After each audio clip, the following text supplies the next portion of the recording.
ada oknumnya kan, misalkan ada yang titip uang, dan uang itu habis. Nah, tadi kan Pak Anung kan bilang bisa kita komplain melalui jalur hukumnya. Nah, kalau kejadiannya seperti ini gimana Pak Anung? Ini buat sobat-sobat trader yang di luar banyak nih Pak.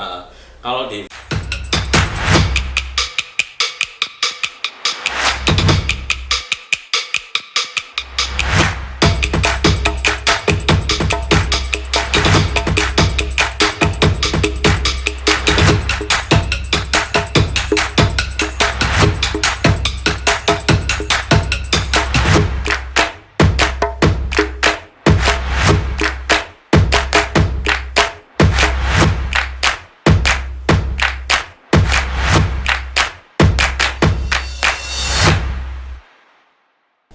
Halo Sobat Trader, selamat sore, selamat berjumpa kembali bersama saya Dede. Pada kesempatan hari ini saya kedatangan tamu senior saya dengan siapa Pak namanya? Hanung. Oh iya, ini adalah senior saya ya. Dan kita akan coba menjawab banyak pertanyaan-pertanyaan yang ada di luar teman-teman trader ya. Pak, boleh kita mulai saja gitu ya? Silakan. Oke. Gini Pak, kita kalau trading itu kan tidak hanya jago trading saja ya Pak ya? Iya, benar. Maksudnya jago trading ini Pak, saya ada nih teman-teman saya nih, Pak Anung. Ketika dia pinter tradingnya, tetapi hasilnya itu nggak bisa diambil nih dari brokernya. Oh, nah itu maksudnya, jadi kita tidak boleh harus pinter lah, maksudnya harus pinter memilih broker kan. Kalau kita jago trading tapi brokernya abal-abal kan sama aja Pak Anu, betul iya, ya? Betul. Nah coba bisa dikasih sedikit penjelasan tentang broker yang bagus itu seperti apa sih Pak, gitu tuh. Oke, ya terima kasih nih Pak Dede. Nah ini memang bagus ya pertanyaannya, istilahnya kita dalam bertransaksi itu kan nggak cuma kita tuh pinter aja, tapi kita harus perhatikan juga nih pihak dari brokernya. Jadi teman-teman trader ini harus pinter dalam memilih broker, terutama itu gimana nih istilahnya dalam hal regulasinya itu harus jelas ya kan. Karena misalkan kita memilih broker yang regulasinya nggak jelas gitu, istilahnya ya seperti di Indonesia nih aturannya itu harus di bawah pengawasan Bapepti, dia harus member dari bursa, yaitu seperti OJK juga mungkin ada pengawasan ada kerja sama juga okay, sama OJK itu kan. Baik. Terus dia tuh harus jadi member dari bursa, jadi bursanya itu ada ICDX sama CFE. Nah harus member dari salah satu ya? dari itu pedagang ya Pak maksudnya? Bukan. Bursanya. Bursanya. Baik. Terus selain itu juga broker yang bagus tuh harus member di salah satu itu. Di salah satu itu, terus ini member dari lembaga clearing. Oh, ada lembaga clearing. Itu tugasnya apa itu Pak? Kalau lembaga clearing itu? Lembaga clearing itu dia menjamin setiap transaksi nasabah itu dijamin. Oh, jadi kalau yang menurut Bapak yang terregulasi itu dijamin ya? Iya, dijamin. Maksudnya trading itu setiap open-nya atau bagaimana itu Pak? Iya, setiap open marketnya itu jadi dijamin. Istilahnya dia mau beli, jual gitu pasti dapat harga. Terus tidak ada permainan harga lah yang paling jelas ya. Terus setiap OP-nya itu dia dicatat di bursa tadi, ICDX maupun CFE. Ya, gitu. Begitu. Jadi kemungkinan untuk broker yang legal ya, kita sebut terregulasi kan legal ya Pak ya. Itu untuk curang susah ya Pak? Susah. Kalaupun dia berani curang, mungkin dia mempertaruhkan istilahnya kredibilitas ya? Perusahaan juga. Soalnya dari Bapepti kalau misalkan nih sebuah perusahaan pialang broker yang melanggar aturannya, dia bisa parah-parahnya itu dicabut izinnya. Oh, jadi mungkin gini teman-teman trader ya, yang dimaksud Pak Hanung, kan biasanya teman-teman mempunyai perasaan, aduh saya takut dicurangin oleh broker ya. Ini kita bicara broker yang legal, yang terregulasi. Jadi gini teman-teman, kalau teman-teman merasa dicurangin ya, bisa lapor ya, bisa lapor ya. Dan saya yakin broker ini, mohon maaf ya, tidak akan mencurangi hanya satu orang. Dia mempertaruhkan nama baik dia, nama baik si broker, betul ya Pak? Betul. Karena berapa sih yang dia mau curangin ke satu orang tapi aset efeknya, dia banyak kan seluruh Indonesia ya Pak seluruh ya? Indonesia Bisa ditutup ya? Seperti Victory itu kan dia cabang-cabangnya itu kan banyak banget. Perusahaan kami ini Victory itu kan dia cabangnya banyak. Misalkan salah satu cabangnya aja melanggar itu bisa seluruh Indonesia kena imbasnya.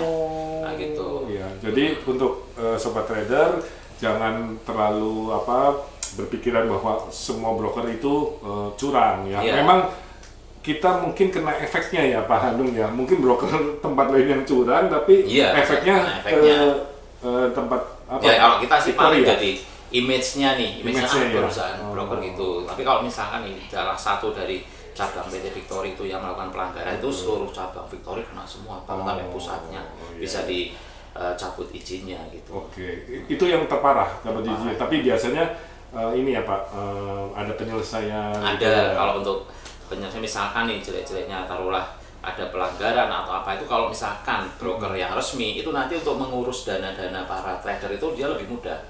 Dia bisa langsung ke Bapepti, tinggal print out statement terakhir sama agreement-nya. Nah, pertanyaannya Pak, OJK tugasnya apa ya Pak? Kalau OJK itu sebenarnya enggak untuk lapor? Enggak sih. Oh, enggak perlu. Kita hanya ke Bapepti gitu. Oh, Bapepti. Karena istilahnya tuh udah beda jalur ya istilahnya. Otoritasnya udah beda. Kalau otoritas tertinggi di dunia future forex kayak gini dia tuh Bapepti. Di bawah Bapepti. Oh, jadi untuk teman-teman apabila merasa dicurangin, laporlah ke Bapepti ya, bukan ke OJK ya Pak ya? Oke, ya. Oke, sampai kasus yang pertanyaan tadi sudah cukup ya. Semoga bisa bermanfaat, bisa menjawab keraguan-raguannya sobat trader tentang broker-broker yang curang ya. Jadi jangan khawatir. Oh iya, saya mau tanya lagi Pak. Bapak kan dari pihak Victory. Kalau misalkan broker lokal itu kan banyak nggak sih Pak? Banyak ya? Banyak ya? Banyak. Nah, itu ada klasemen sendiri nggak sih Pak? Oh iya, klasemen ada sih. Ada ya Pak ya? Biasanya itu dari bursa ya, seperti CFX atau ICTX itu setiap bulan tuh dia ada ininya kayak nunjuk ini top broker. Oh, kinerjanya sampai seberapa? Kayak raport ya? Raport peringkatnya gitu. Nah, kebetulan kalau dari Victory sendiri dia tuh nomor 1 Indonesia. Oh gitu Pak? Selalu nggak Pak itu Pak? Ya, kita 3 besar lah rata-rata. Oh, tapi 3 banyak besar. satunya. Oh ya, jadi untuk sobat trader ya, tempat Pak Hanung bekerja di PT Victory selalu di 3 besar. Ya, jadi di lokal pun ada raportnya, ada urutannya, gitu ya Pak Hanung ya. Betul. Oke, sip. Kita lanjut aja Pak. Nah ini, gini Pak, banyak pertanyaan di luar yang ke saya juga suka ada tanya nih.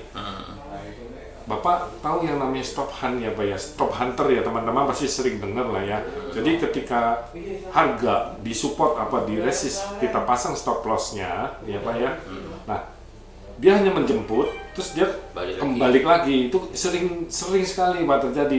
Dan ketika dibandingkan dengan broker yang lain, itu nggak ada tuh harga yang begitu tuh Pak. Nah, bagaimana menurut pandangan dari pihak broker nih Pak? Ya itu kembali lagi sih seperti di pertanyaan tadi ya. Yang pertama. Boleh kita kalau memang tidak ada harga di situ kita boleh komplain bisa ya komplain. Tapi biasanya kalau misalnya perusahaan-perusahaan yang udah legal ya, contoh seperti Victory dia nggak akan berani kayak gitulah, istilahnya itu kan mempertaruhkan nama baik hanya ibarat mencurangi 1-2 orang gitu ya Pak ya. Biasanya itu jadi istilahnya kayak market maker broker ya. Ya yang saya tahu kan, dia membuat harga sendiri kan Pak. Nah, kemudian dia naik lagi dan dibandingkan dengan broker lain ternyata kan harga itu nggak ada gitu loh. Nah makanya harus legal gitu ya Pak. Makanya harus legal, jadi kan pengawasannya jelas. Kayak gitu, dan tercatat di bursa. Misalkan taruhnya yang tercatat di bursa itu kok istilahnya kayak transaksi yang janggal gitu, itu pasti dapat teguran si brokernya. Oke. Nah sekarang ketika saya punya uang nih Pak, saya mau trading di broker, saya kan milih broker kan, termasuk misalkan Victory bla bla bla bla ya, atau ada broker-broker yang abal-abal lah katakan ya, yang bisa kita deposit sedikit, bonus banyak gitu. Nah, pertanyaannya Pak, kenapa sih saya harus cari yang ilegal gitu? Kan sama, saya bisa juga trading di yang abal-abal kan gitu. Kenapa saya harus cari yang legal? Iya, betul. Maaf ya, harus cari yang legal gitu. Ya, biar dananya tuh aman gitu. Ya kan? maksudnya aman gimana Pak? Jadi Coba aman bisa tuh dijelaskan? maksudnya gini, istilah kalau misalkan nih sebuah perusahaannya abal-abal, ya kan dia tidak ada pengawasannya, ya kan Iya, kemungkinannya untuk terjadi kecurangannya kecurangan itu lebih besar ya Pak ya? prestasi istilahnya Iya. ya kan terjadi sebuah kepentingan yang apalah Iya. yang buruk gitu kan, itu kan bisa Betul. terjadi gitu kan. Tapi kalau misalkan ya tadi perusahaan yang legal itu kan dia pasti ada jalurnya ada semua, jalurnya, kita ada bisa rule-nya. menuntut kemana gitu ya Pak. Betul. Selama, jadi Sobat Trader selama kita benar ya dan merasa dicurangin ya, teman-teman bisa mengajukan komplain ya. Makanya kalau di broker legal itu kita bisa mengajukan komplain. Iya, seperti gitu di Bapepti sendiri kan dia ada wadah, istilahnya misalkan lah taruhlah dia ada selisih paham dengan broker, itu di Bapepti itu ada sebuah wadah yang namanya Bakti. Apa? Bakti. Apa itu? Dan arbitrase. Arbitrase fungsinya apa? Nah, itu fungsinya itu untuk menyelesaikan segala perselisihan antara nasabah dengan broker. Oh, Nah, sebelum ada hukuman atau apa, kita kalau mungkin di persidangan sama mediatornya ya. Mediatornya, betul. Nah, itu ada saya baru tahu namanya juga Bakti. malah. Iya. Nah, ini bagus informasinya ya, Sobat Trader ya. Nah, mungkin untuk kenapa kita harus milih yang legal sudah terjawab ya, Sobat Trader. Nah, ini ada lagi Pak pertanyaannya nih. Biasanya ini ya, Sobat Traders pernah nggak ditawarin misalkan, udahlah trading kan susah ya, seperti ditakut-takutin lah, ya sudah titip dana untuk ditradingkan. Sering nggak Sobat Trader ditawarin? Pasti pernah lah ya. Nah, saya mau tanya sama pihak broker, Pak Hanung, ketika saya punya uang, saya nggak mau trading, bisa nggak di pihak broker saya titip uang untuk ditradingkan tuh? Harusnya nggak boleh. Aturannya Harusnya nggak boleh. Tapi Iya. banyak loh Pak yang terjadi itu Pak. Iya, itu biasanya banyak terjadi itu. Itu hanya oknum ya? mungkin? Oknum, Oh. ya. Jadi para teman-teman trader tuh harus istilahnya itu hati-hati ya dengan oknum-oknum yang apalagi mengatasnamakan dari broker-broker PT gitu kan, yang dia itu bisa nawarin, wah enak nih kayak gini trading ini bisa menghasilkan keuntungan yang besar, ya.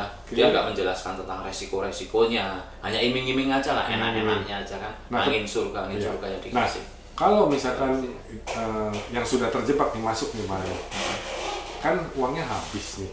Nah itu bisa nggak kita lapor atau yang seperti yang tadi komplain di jalur yang legal itu? Jadi gini. Bisa. Maksudnya gini, si nasabah titip sama oknum ya, saya sebut oknum di broker yang legal. Contoh lah, perumpamaan Victory, ada oknumnya kan, misalkan ada yang titip uang, dan uang itu habis. Nah, tadi kan Pak Hanung kan bilang bisa kita komplain melalui jalur-jalur hukumnya. Nah, kalau kejadiannya seperti ini gimana Pak Hanung? Ini buat sobat-sobat trader yang di luar banyak nih Pak. Kalau di Victory ini untuk proses nasabah masuk itu sangat ketat. Bagaimana? Seketat apa ya. Pak? Jadi gini, kita ada istilahnya tuh di kantor tuh ada kayak perlindungan nasabah lah. Kita nggak tahu nih istilahnya, mungkin kita ada oknum yang di luar nawarin mengatasnamakan Victory terus nanti nah itu ya kan, terus ya kayak tadi lah iming-iming. Nah pada saat nasabah bergabung itu kan kita langsung ada konfirmasi dari wakil pialang. Oh gitu. Jadi untuk itu banyak pertanyaan-pertanyaan yang akan ditanyakan ke nasabah sebelum menjadi resmi jadi klien itu ada nanti ditanya-tanya filterisasinya itu kita ada. Nah gitu. Setelah itu pada saat misalnya itu siapa Pak yang nanya-nanyanya? Itu dari pihak wakil pialang kantor. Oh, wakil pialang kantor. Saya dengar kayak Bapak sebagai wakil pialang bukan Pak? Iya. Tapi wakil pialang untuk yang konfirmasi ada sendiri. Oh, ada sendiri. Nah, sekarang Bapak tadi sudah ngomong soal wakil pialang. Saya cuma mau tanya tugasnya apa sih Pak wakil pialang? Wakil pialang ini kan sebenarnya kita tugasnya ya itu adalah menjelaskan ke yang tadi nasabah. memfilter. Ada beda lagi. Oh, beda Jadi ada lagi. yang fungsinya itu menjelaskan untuk temu langsung dengan si nasabah kayak gitu loh. Jadi si wakil pialang itu memastikan dulu nih, yang di lapangan ini memastikan dulu bahwa si nasabah ini udah dijelasin mengenai trading. Segala seluk beluknya itu harus udah dijelasin resikonya, terutama yang paling penting adalah itu. Jadi yang tadi disebut titip sama oknum itu disebut nggak Pak? Ditanya nggak sama? Ditanya pasti ada tanya kayak contohnya apakah ada yang menjanjikan fixed income, Oke, gitu baik. macam-macam lah. Itu Nah, gitu. tugasnya wakil pialang. Betul. Berarti wakil pialang Ada yang konfirmasi, maksudnya ada gini, yang diratakan. kan ini broker nih Pak. Wakil pialang berdiri sendiri atau memang di dalam brokernya Pak? Nah, wakil pialang itu sebenarnya hampir kayak ini ya, istilahnya itu dia kayak perwakilan dari Bapepti gitu ya. Oh. Jadi dia, soalnya kalau wakil pialang itu kalau misalkan dia melanggar, itu dia hukumannya sangat. Oke, paham. Ini. Jadi seperti wasit ya Pak ya? Iya, remnya lah. Iya, antara nasabah dengan broker, mungkin di pihak indarannya sebagai wasitnya wakil pialang. Betul ya Pak ya? Iya. Oh. Gitu. Jadi biar misalkan taruhlah si brokernya itu pengen apa kayak ngejot omset, tapi di sini ada wakil pialang sebagai salah loh, nggak Hati-hati boleh loh. gitu Gitu, ya. gitu. Oke. Gitu. Terus selain itu kan di misalkan nih nasabah udah resmi menjadi klien dari Victory, itu kita ada yang namanya itu setiap bulan tuh, nggak setiap bulan ya, kita ada kayak inilah telepon ke nasabah memastikan, jadi kayak controlling. Oh, controlling. Gitu. Dari CS itu ada Supaya controlling. tidak kecolongan ya. Tidak Pak, ya? kecolongan, Oh. betul. Tapi saya dulu pernah Pak, nggak pernah ditelepon tuh Pak. Bukan dari Victory itu ya. Ya, Bukan dari Victory. iya. Nah, oke sobat trader, jadi ketika sobat trader ditawarin dengan untuk menitipkan dana trading ya, yang legal itu tidak ada ya sobat trader ya, kecuali oknum. Makanya kita di sini memberikan edukasi, jangan mau lah, betul ya Pak Hanung ya, kecuali yang mau tanggung resikonya sendiri gitu ya. Iya, betul. Jangan percaya dengan iming-iming gitu. Jadi mengatasnamakan broker pun tidak ada kalau yang legal ya sobat trader ya. Ingat, tolong diperhatikan karena banyak orang yang terjebak nitip dana tapi dia memang mengatasnamakan si brokernya itu Pak. Nah, broker itu kan tempat dia bekerja itu legal juga loh, itu banyak loh Pak. Iya. Nah, ini untuk informasi sobat trader ya, jangan pernah mau titip pada oknum biarpun di broker yang legal. Pokoknya jangan tertipu dengan janji-janji manis meskipun itu dari Ya. broker-broker yang legal. Oke. Gitu. Nah, sekarang kita mau tanya lagi nih Pak. Bapak kan berada di bendera PT Victory ya. Nah, kenapa sih harus pilih Victory Pak? Bukan tempat lain. Nah, ini ya kan? Iya dong. Namanya penjual harus lebih ada plusnya dan minusnya kan Pak. Betul nggak? Nah, coba Pak, kenapa saya kalau mau menjadi nasabah harus memilih Victory? Oke, yang pertama tadi kita regulasinya udah jelas. Oke, baik. Regulasi udah jelas, Victory itu udah berdiri dari tahun 2004. 2004. Itu udah lama banget, cabang udah di mana Banyak, aja, ya, oke, di baik. kota besar. Oke. Lama itu, terus yang kedua kita tuh kadang nasabah itu kan pengen proses penarikan itu. Oh, WD yang disebut withdrawal. Oke, ya. Betul, kita withdrawalnya itu sangat cepat.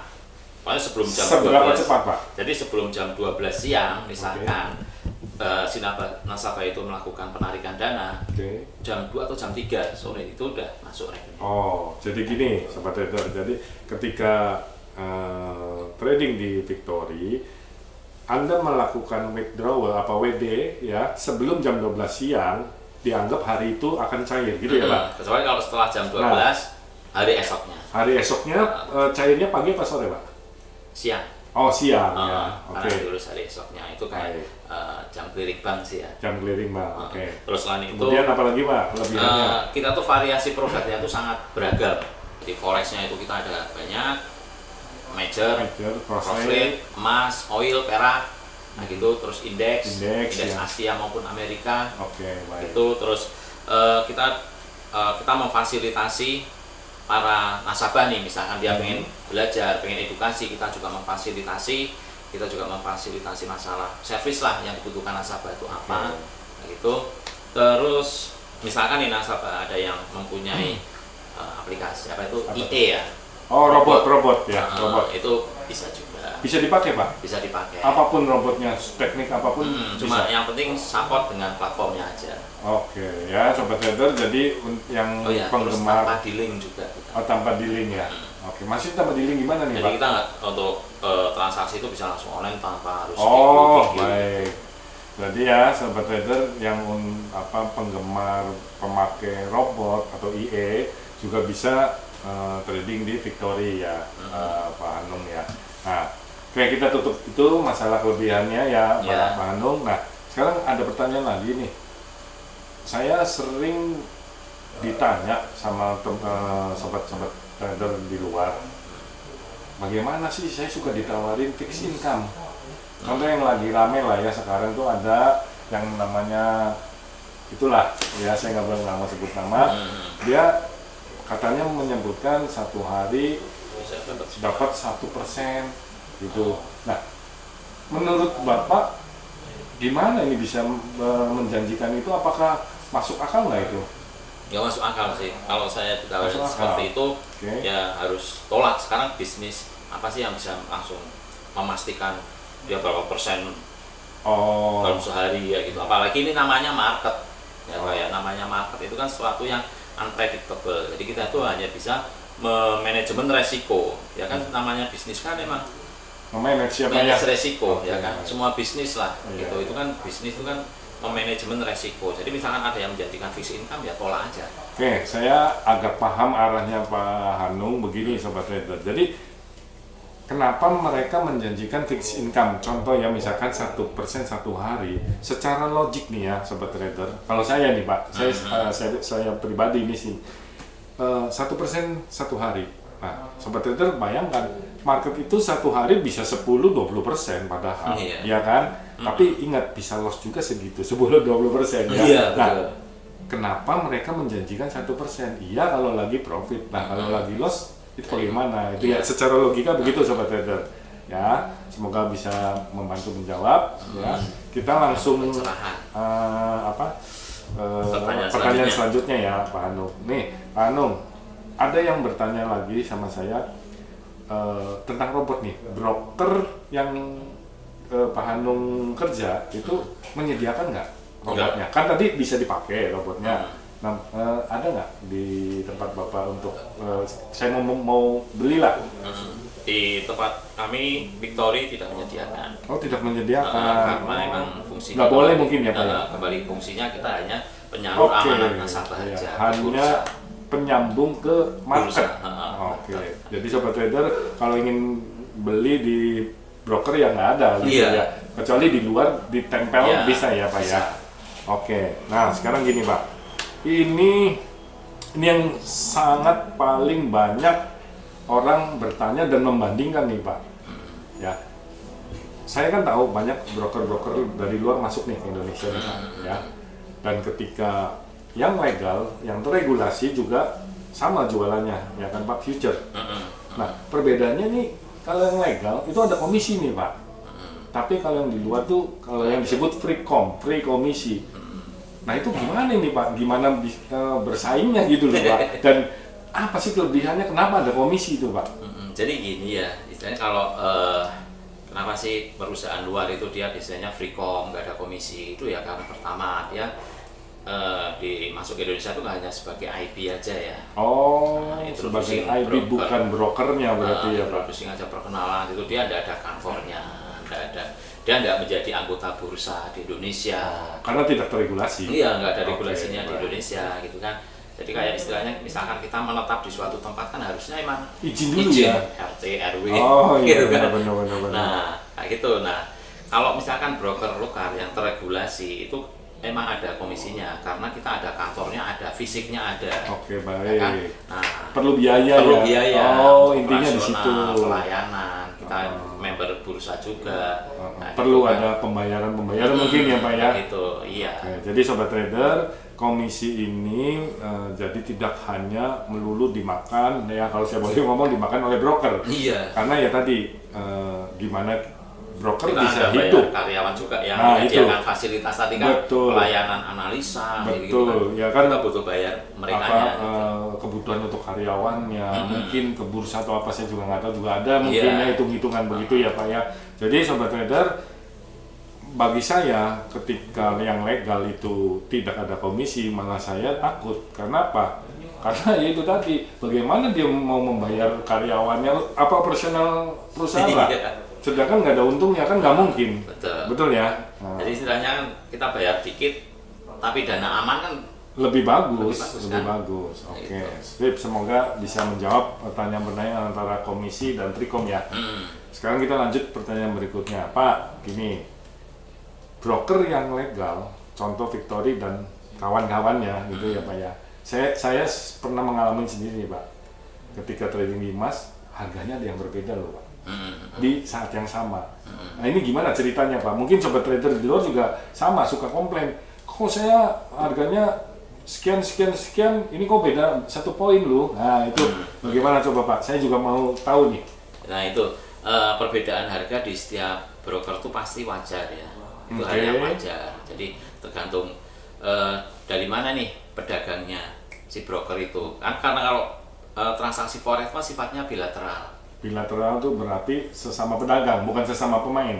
Iya, jadi antara trader dengan pedagang. Pedagang, gitu bukan kan. antara trader dengan trader ya Pak. Kalau saham kan trader dengan trader. Ya, Itu multilateral ya. Betul. Nah ini forex ini bilateral, jadi antara trader dengan pedagang. Oke lanjut Pak. Nah, kayak gitu. Jadi perbedaan harga itu dimungkinkan karena setiap perusahaan pialang kayak broker itu kan pedagangnya kadang berbeda-beda. Oh jadi setiap broker mempunyai pedagang sendiri gitu Pak. Misalkan dilihat di Bapak itu kan ada pedagang berjangka gitu kan, itu ada banyak banget. Nah itu.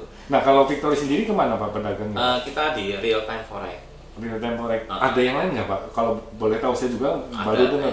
Oh banyak ya Pak ya. Cuman kebetulan yang Victory menginduk kepada real time gitu ya Pak. Oh ya oke. Tapi pedagang itu dia ini ya istilahnya dia nggak bisa mempermainkan harga ya karena dia juga hanya terima dari broker, nggak bisa dari market Pak, dari trader sorry. Dari trader gitu itu loh. nggak bisa ya? Dia Kan terima ini dari aja. broker kan? Dari gitu. trader. Jadi gini sobat trader, mekanismenya trader yang banyak itu kita bermain trading di broker ya. Ketika sudah sampai broker itu kan nggak mungkin dimakan semua kan, makanya dipindahkan ke sisa ke pedagang gitu ya. Kurang lebih gitu mekanismenya Pak. Oke baik. Nah ada pedagang itu juga diawasin juga sama Bapak juga. Oh diawasin juga sama Bapak. Jadi dia nggak bisa kayak nanti itu pedagang nanti dibandarin dong. Ya itu banyak yang di luaran ini bandar bukan sih kan gitu. Oh ternyata diawasin juga ya Pak ya. Oke baik. Jadi sobat trader jangan takut selalu kan di sini bilang lokal itu semua bandar, betul bandar karena pertemuan antara buy sell sisanya tinggal dibuang kan gitu ya Pak ya. Nah pertanyaan berikutnya Pak, apa perbedaan, kan ada yang nawarin saya murah loh tapi fixed rate, saya agak mahal tapi floating kan gitu. Spreadnya. Ya. Nah ini Bapak gimana menurut Bapak penjelasannya nih Pak? Ya itu kalau masalah fixed spread sama floating spread itu relatif sih ya. Itu tergantung kelebihan sama kekurangannya Pak. Coba satu-satunya Pak. Jadi kalau misalkan yang fixed rate, itu kan dia ya udah spreadnya itu fix terus gitu. Biarpun dia lagi hektik atau apa tetap gitu. Ya. Jadi kalau misalkan yang floating rate itu kan dia mungkin ada lebih kecil gitu ya. Awalnya lebih kecil tapi pada saat market bergerak kita bisa melebar ya. Bisa melebar sampai seberapa juga ada. Tapi kalau yang fixed rate tetap ya Pak ya. Tetap aja. Oh jadi gini sobat trader, punya kelebihan kekurangan masing-masing ya. Ketika market hektik, kalau yang fixed rate lebih aman ya Pak, karena dia fix terus ya. Kalau yang floating kan kelemahannya jadi nanti pada saat market gerak dia bisa melebihi yang diinginkan kita ya. Oh iya oke sobat trader, sampai di sini saja pertemuan kita. Terima kasih Pak atas jawaban-jawaban yang banyak di luar saya juga kadang nggak mengerti, baru mengerti hari ini juga ya. Nah jadi kesimpulan akhirnya sobat trader jangan hanya jago trading aja, tetapi harus mencari broker-broker yang bagus ya Pak. Betul. Pesan moral hari ini itu ya Pak ya. Ya jadi untuk sobat trader harus jeli lah ya, kita bukan mengarahkan hanya ke Victory saja, cuman silakanlah difilter ya. Kebetulan katanya si Victory nomor 1 gitu ya Pak ya. Emang benar. Oh benar ya.